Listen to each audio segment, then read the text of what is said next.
उत्तर प्रदेश शिक्षा सेवा चयन आयोग के गठन के बाद से उत्तर प्रदेश में जितने भी स्तर के शिक्षकों की भर्ती होगी अब इसी आयोग के माध्यम से किया जाएगा। चाहे प्राथमिक की बात कर लीजिए, उच्च प्राथमिक की बात कर लीजिए, टीजीटी पीजीटी या फिर असिस्टेंट प्रोफेसर, मतलब हर स्तर के शिक्षकों की भर्ती के लिए यही आयोग जिम्मेदार होगा।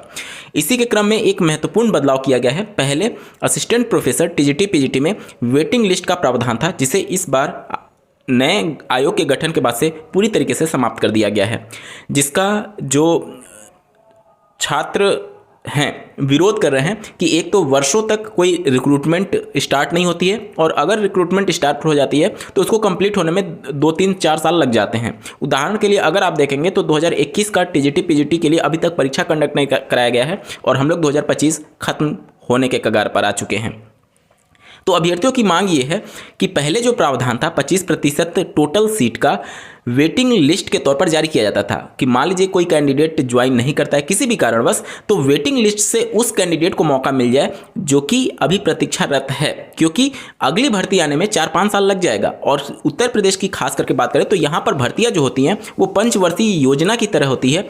जब चुनाव आते हैं तभी भर्तियों को लेकर के बिगुल बजता है, अन्यथा की कंडीशन में 4 साल तक इसी तरीके से सूखा पड़ा रहता है।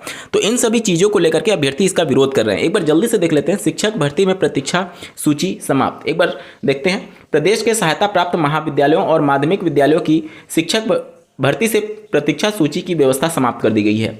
इसकी जानकारी होने पर अशासकीय सहायता प्राप्त महाविद्यालयों में असिस्टेंट प्रोफेसर के 910 पदों पर लिखित परीक्षा के बाद साक्षात्कार व माध्यमिक विद्यालयों में प्रशिक्षित स्नातक के 3539 और प्रवक्ता के 624 कुल 4163 पदों पर भर्ती के लिए परीक्षा का इंतजार कर रहे हैं। 14 लाख से अधिक प्रतियोगी छात्राओं को झटका लगा है।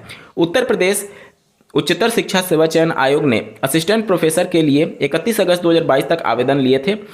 उस समय विज्ञापित पदों के सापेक्ष अधिकतम 25% अभ्यर्थियों की प्रतीक्षा सूची जारी करने का प्रावधान था। इसी प्रकार उत्तर प्रदेश शिक्षा सेवा चयन बोर्ड की ओर से 16 जुलाई 2022 तक लिए गए टीजीटी पीजीटी के आवेदन में भी 25% तक प्रतीक्षा सूची जारी करने की व्यवस्था दी गई थी। हालांकि उत्तर प्रदेश शिक्षा सेवा चयन आयोग के अस्तित्व में आने पर इन दोनों आयोग का विलय नए आयोग में 2 साल पहले ही हो गया है। नए आयोग के अधिनियम में प्रतीक्षा सूची का प्रावधान ही नहीं है। अब ऐसे में असिस्टेंट प्रोफेसर टीजीटी पीजीटी की जो भर्ती होगी उसमें प्रतीक्षा सूची जारी होगी या नहीं, इस पर सवाल खड़े हो गए हैं। इस पर नवगठित आयोग के सचिव ने कोई टिप्पणी करने से इनकार कर दिया है। तो निश्चित तौर पर अगर वेटिंग लिस्ट जारी नहीं होती है तो अब अभ्यर्थी जो 25% पहले वेटिंग लिस्ट में हुआ करते थे अब उनको अगली भर्ती का इंतजार करना पड़ेगा। हो सकता है 2-4 साल और इंतजार करना पड़े, और अगर वो अपने एज के अंतिम पड़ाव में चल रहे होंगे तो हो सकता है अगली भर्ती आने तक वो ओवर एज भी हो सकते हैं। इसको देखना होगा कि आयोग इन सभी चीज़ों को कैसे कंसीडर करती है। क्या शासन से सलाह मशवरा लेकर के क्या प्रतीक्षा सूची का प्रावधान फिर से किया जाएगा या फिर पूरी तरीके से समाप्त कर दिया जाएगा। आपका क्या कुछ कहना है कमेंट के माध्यम से जरूर बताइएगा, और ऐसे ही महत्वपूर्ण अपडेट के लिए चैनल को सब्सक्राइब करना ना भूलें। इस वीडियो को देखने के लिए आपका बहुत बहुत धन्यवाद। भगवान करे आपका दिन शुभ हो।